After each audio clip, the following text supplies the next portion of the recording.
Hi everyone, I'm Jeff Glor. France says it was the largest rally in the country's history.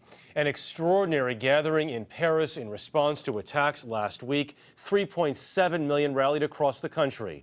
Some climbed the Statue of the Republic in Paris. Others showed off large pencils showing unity with the satirical magazine that was targeted. More than 40 world leaders, often at odds with each other, marched together today.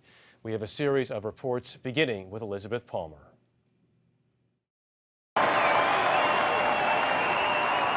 Here is France's answer to the outrage of last week's terrorist attacks. More than 1 million citizens, led by an extraordinary lineup of presidents and prime ministers from more than 30 countries. We defend the values of freedom of speech, freedom of expression, and we also stand against terrorism. Here's the new symbol of those values, pencils, from small to huge. May I ask you about your pencil? Yeah. What does it mean? Qu'est-ce que ça signifie? C'est la liberté d'écrire. It stands for freedom of expression, he told. Oui, bien sûr. And that's why you're here? Yeah, for Thank sure. you. There were also salutes to the satirical magazine Charlie Hebdo.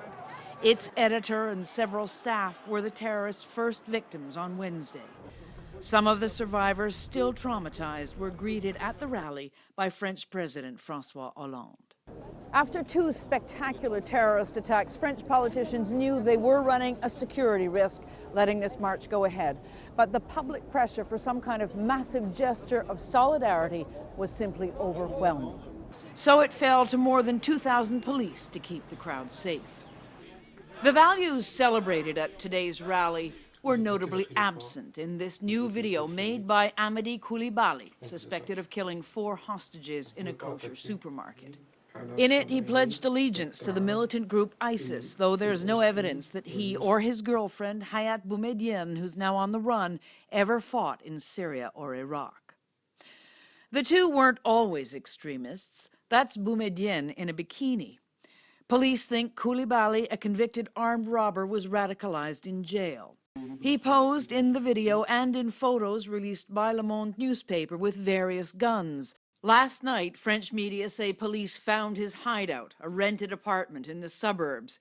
Inside, there were several automatic weapons, explosives, money, and an ISIS flag. The feel-good factor of today's huge and peaceful march has eased tensions in France somewhat. But the country is now facing hard questions about homegrown violent extremism and how the French state proposes to keep its citizens safe.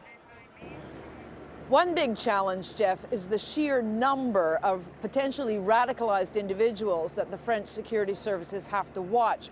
One official told me yesterday there are now more than 1,000.